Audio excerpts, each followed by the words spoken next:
My name is Lee Ritchie, and I'm one of the Health Promotion Services field representatives for LGRMS, the risk control organization for ACCG and GMA.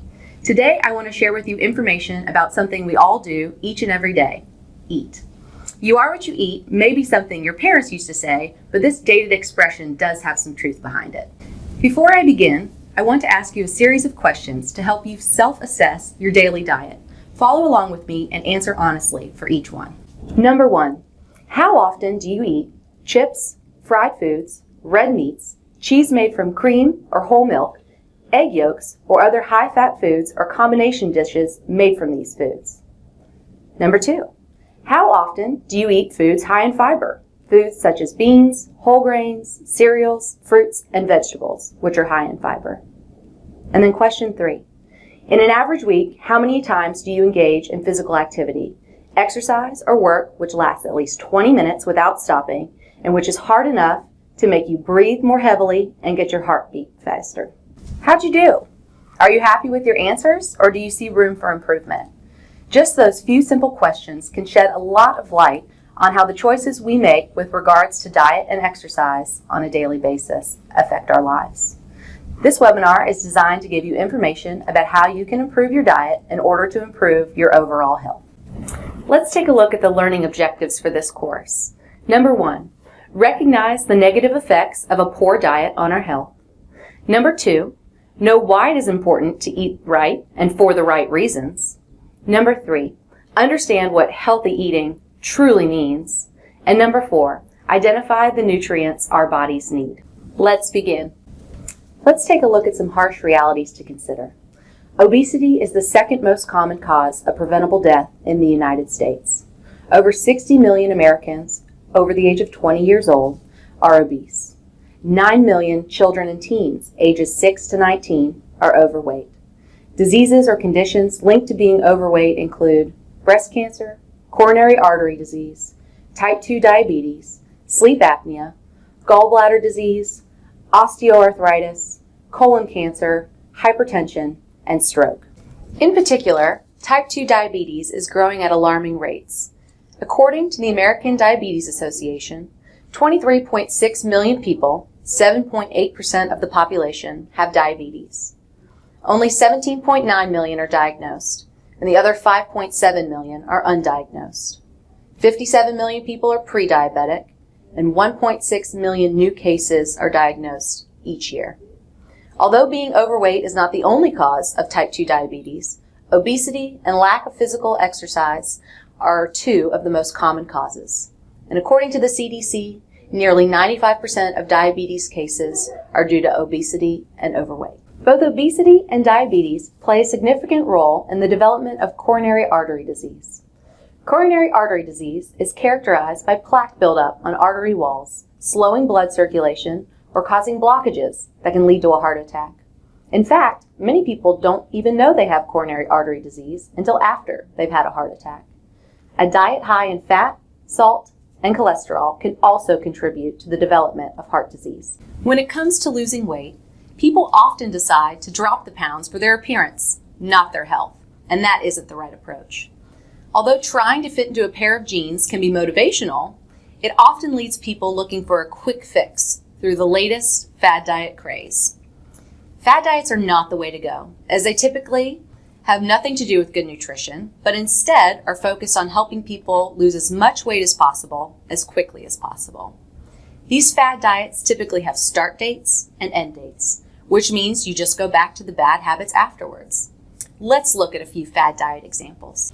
The South Beach diet, Mediterranean diet, Weight Watchers, Zone diet, Atkins diet, Paleo diet, Volumetrics, Raw Food diet, Nutrisystem, and the Macrobiotic diet. Now, if fad diets and quick fixes are what you're looking for, you've come to the wrong place. It's about changing your diet rather than going on a diet. If you don't make a commitment to long-term change, any success you see will be short-lived, and you will wind up among the millions of yo-yo dieters. Healthy weight loss is a pound or 2 per week, and this is done through healthy eating and moderate exercise. Now let's pause for a moment to see how you're progressing. According to the Center for Disease Control, CDC, in Atlanta, nearly blank of diabetes cases in the United States are caused by being overweight or obese?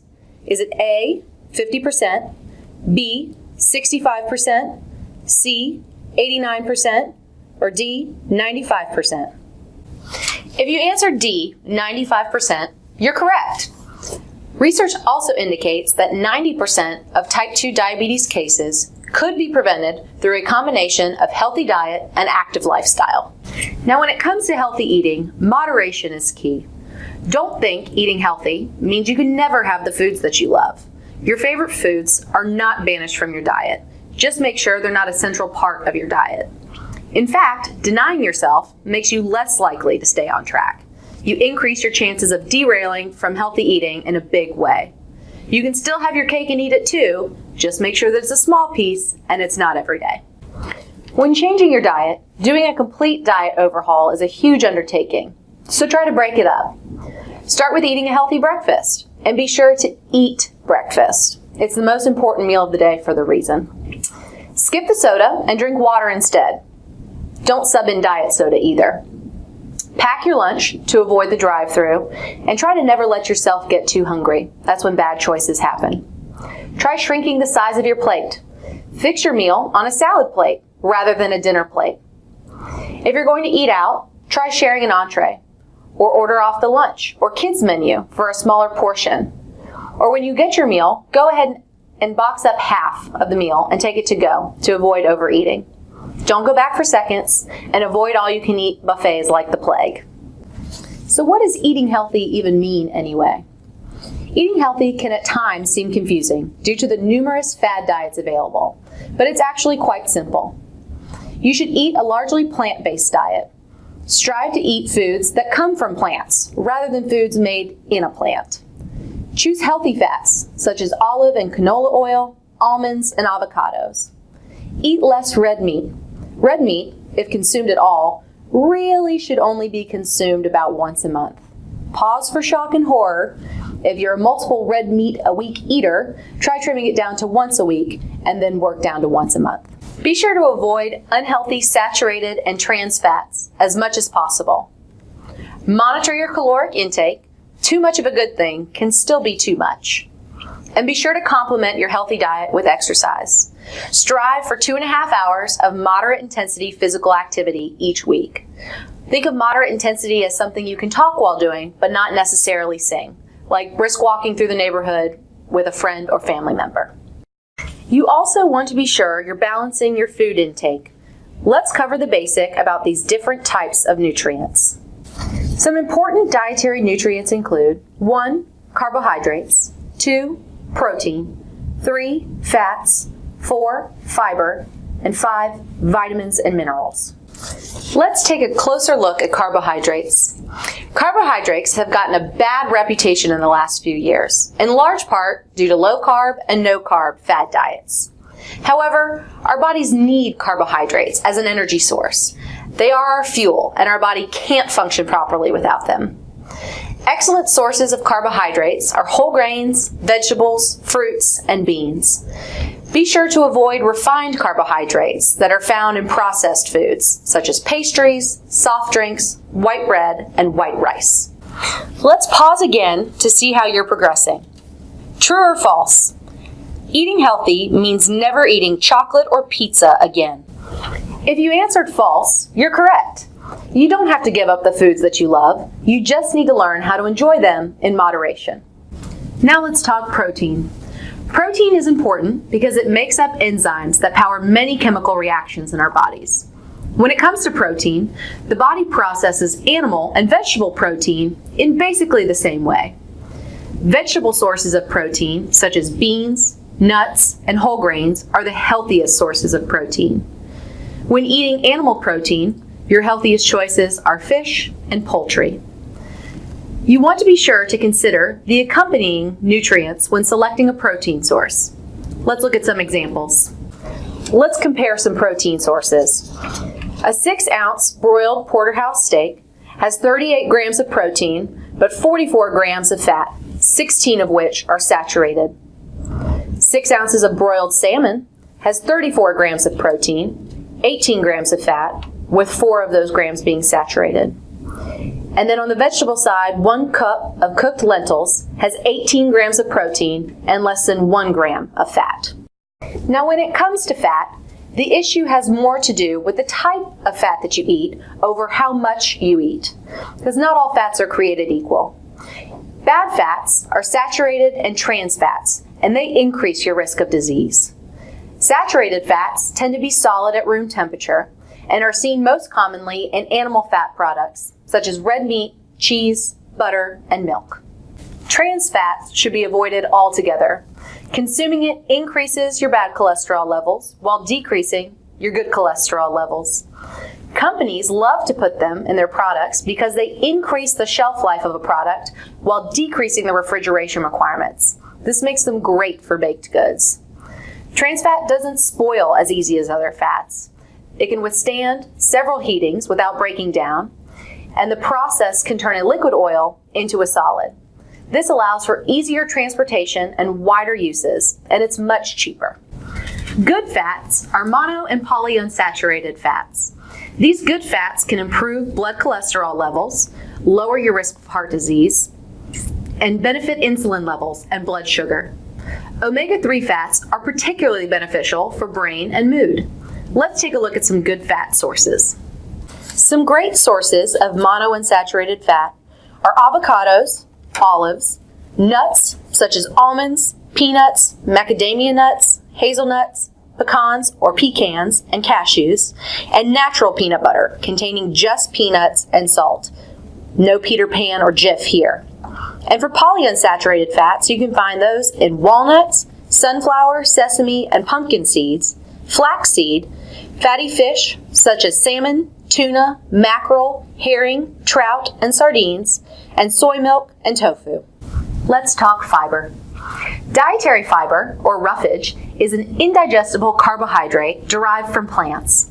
It's found in fruits, vegetables, grains, and legumes, and comes in 2 forms, soluble and insoluble fiber.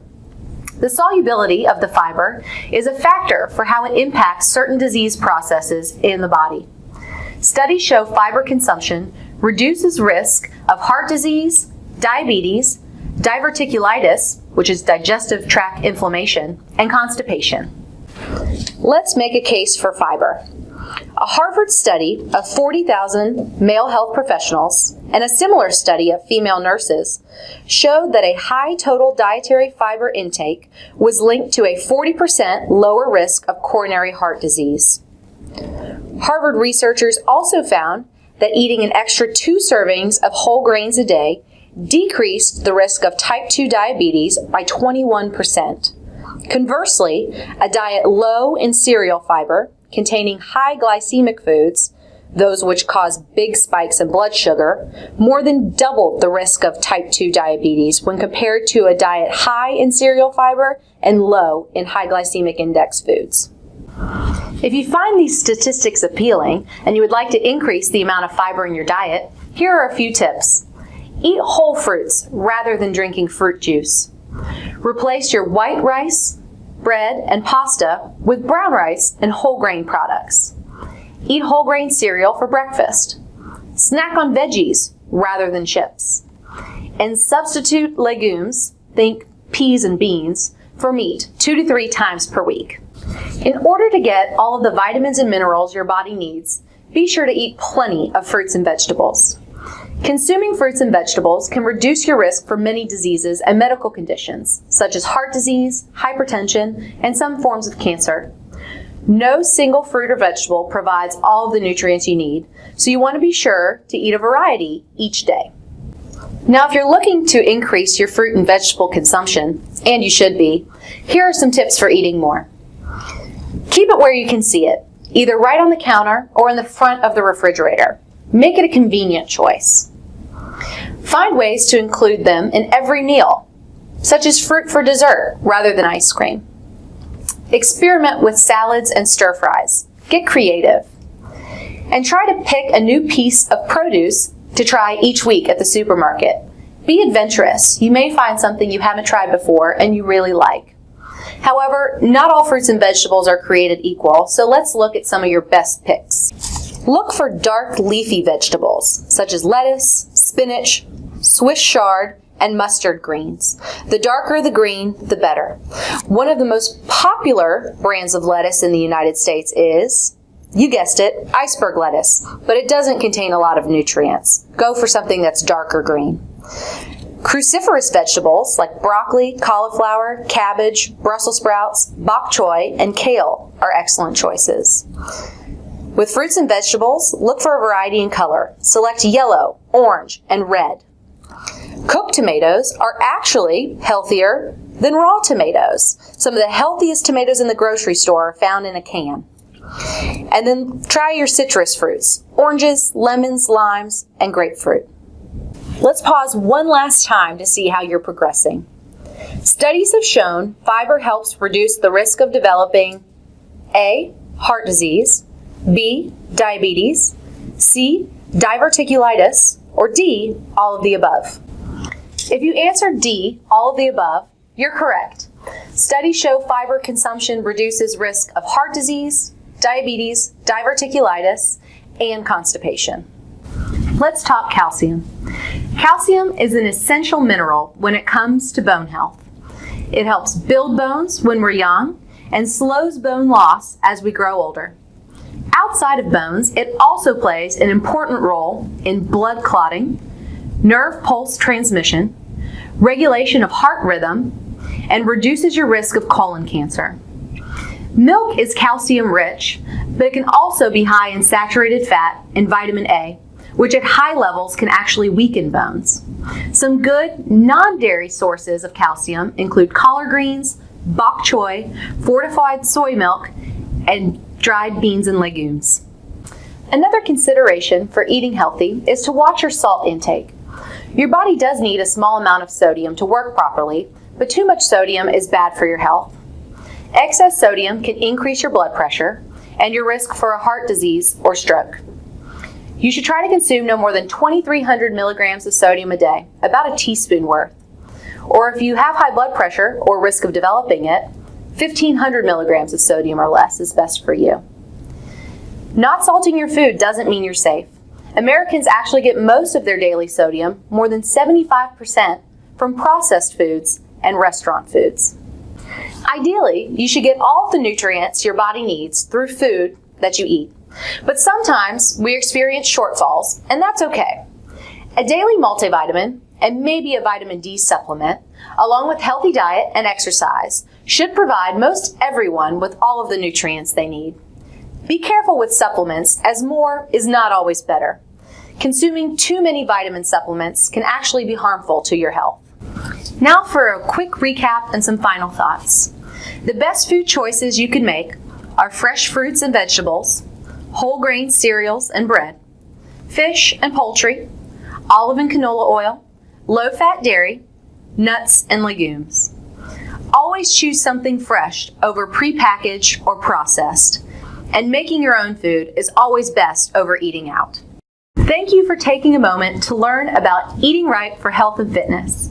If you have any questions about what your diet should consist of based on a medical condition, please consult with your doctor.